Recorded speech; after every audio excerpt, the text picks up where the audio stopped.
Hi hello welcome to Kiran TV news. మనతో పాటు ప్రముఖ రాజకీయ సామాజిక విశ్లేషకులు చంద్ర శ్రీనివాస్ గారు ఉన్నారు.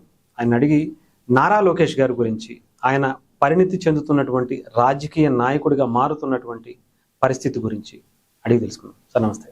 నమస్కారం. ఇప్పుడు నారా లోకేష్ గారికి సంబంధించి రీసెంట్గా కొన్ని కార్యక్రమాలు చూస్తుండొచ్చు. అంటే పార్లమెంట్కి సంబంధించి కొంతమంది ఆ పార్లమెంట్లో ఉండేటువంటి నాయకులందరినీ కూడా పిలిచి వాళ్ళ కుటుంబ సభ్యులతో పిలిచి మాట్లాడడం, భోజనం చేయటం, వాళ్ళకి వడ్డించటం, వాళ్ళతో ఒక కుటుంబ సభ్యుల్లా కలిసిపోవటం. అంటే ఒక పార్టీని లీడ్ చేసేటువంటి ఒక వ్యక్తిగా అనుకోవచ్చు, లేదంటే ఒక మంత్రిగా తను చేసేటువంటి విధానం కావచ్చు, ఒక నాయకుడిగా తను ఎదగాలనుకుంటున్నటువంటి ఈ టైంలో ఆయన చూపిస్తున్నటువంటి చొరవ కావచ్చు. ఎలా చూస్తారు సార్? డెఫినెట్గా అండి. కొత్త వరవడికి శ్రీకారం చుట్టినట్టే లోకేష్ గారు. వయసులో చిన్నాడు, యువగలం ద్వారా పాదయాత్ర చేపట్టాడు. మధ్యలో వాళ్ళ నాన్నగారు అరెస్ట్ చేయడం, అప్పుడు పడిన కష్టాలు మామూలు వర్ణాతీతం. పప్పు నుంచి నిప్పుగా మారాడు. పప్పు అని చెప్పి ఆయన విమర్శించారు, నిప్పుగా బాడీ షేమింగ్ చేశారు, అన్ని రకాలుగా అవహేళన చేశారు. ఇప్పుడు పవన్ కళ్యాణ్ గారు ఎలా చేశారు, లోకేష్ గారు. సరే, ఏదేమైనా కానీ మీరు చెప్పినట్టు అటు ఎంపీ కుటుంబ సభ్యులు కావచ్చు, ఎమ్మెల్యే కుటుంబ సభ్యులు కావచ్చు, ఆయన మొదటి నుంచి కూడా తన యొక్క టీం బిల్డప్ చేసుకోవటం, తన వారసత్వం, తన తండ్రి వారసత్వ లెగసీని కాపాడుకోవడానికి టెక్నాలజీని అందిపుచ్చుకోవటం దీంట్లో దిట్ట. ఇక్కడ మనం చూసాం. ఆ వ్యక్తి ఈ రోజున మీరు చెప్పినట్టుగా ఇంతకుముందు లోకేష్ని ఇప్పుడు లోకేష్ చూస్తే చాలా డిఫరెంట్. స్పీచెస్లో కావచ్చు, రిసీవింగ్లో కావచ్చు, అధికారులతో తన తీరు కావచ్చు, కొత్త పెట్టుబడులు తీసుకురావడం ఇతర దేశాలతో వెళ్ళి మాట్లాడి ఒప్పించే తీరు కావచ్చు, ఇవన్నీ కూడా ఒకదానికొకటి అన్ని ప్లస్లుగానే కనపడుతున్నాయి. ఈ ముఖ్యంగా 2025-26 సంవత్సరంలో ఎలక్షన్ అయిపోయిన తర్వాత ఈ 2 yearsలో ఎవరేమనుకున్నా సరే రెడ్ బుక్ పని చేస్తూనే ఉంది. ఇంకా అది స్టార్టింగ్ 20%, ఇంకా 80% ఉందని ఆయన అన్నాడు. మరి 80% అంటే నెక్స్ట్ ఏంటి అనేది చూడాలి. భయపడుతున్నారు. ఏదైనా కానీ మీరేంటంటే ఒక ఎమ్మెల్యేని కనెక్ట్ అయితే అతను ఆ కాన్స్టిట్యున్సీ మొత్తం కనెక్ట్ అయిపోతాడు ప్రజల్లో. ఆ ఎమ్మెల్యేల జిల్లా అంతా తెలుసుద్ది అనమాట. ఆ విధంగా ఇప్పుడు కనెక్షన్ పాయింట్ ఆఫ్ వ్యూ. రాజకీయాల్లో డబ్బు ఒకటే పరమావధి కాదు. డబ్బు ఉంటే రిలయన్స్ వాళ్ళు, లేకపోతే టాటా వాళ్ళు, అదాని వాళ్ళు ఎప్పుడో పిఎంలో సీఎంలో అయ్యేవారు. రాజకీయాలు కొంతవరకే అయ్యేవారు. లేకపోతే యువకర్త ప్రశాంత్ కిషోర్ ఎప్పుడో ముఖ్యమంత్రి అయ్యేవాడు.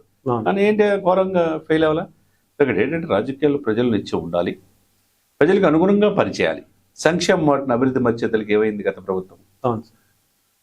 అధపతనంలోకి వెళ్ళిపోయింది. ఇప్పుడు మీరు చెప్పినట్టు ఆల్టర్నేట్ ఉందా, అవకాశం ఉందా లేదంటే అద్భుతమైన అవకాశం ఉంది.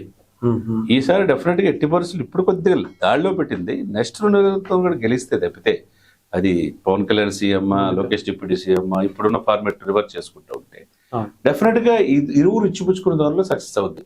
వీళ్ళ కన్నా కళలు 15 సంవత్సరాలు ఉండే అవకాశం ఉంది.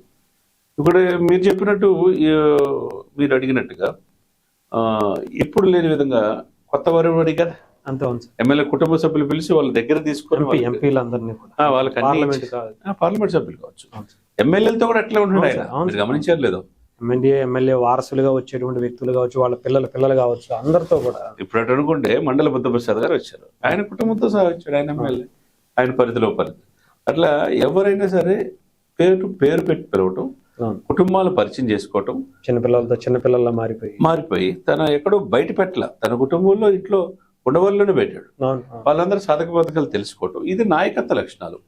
ఈ నాయకత్వ లక్షణాలు మొదట్లో అంతగా ఉండే కానీ లోకేష్ ఈ రోజు పరిణితి చెందిన రాజకీయ నాయకుడిగా ఆవిర్భవించాడు అనేది మనం 100% చెప్పవచ్చు.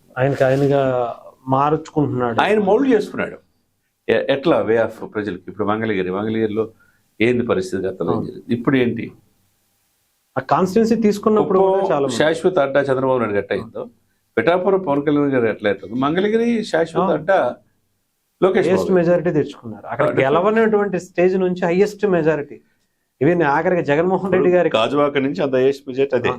సరే, ఏదేమైనా కానీ మీరు చెప్పినట్టండి, సమకాలీన రాజకీయాలు వంట పట్టించుకోవాలి, దాని తగ్గట్టుగా ముందుకెళ్ళాలి.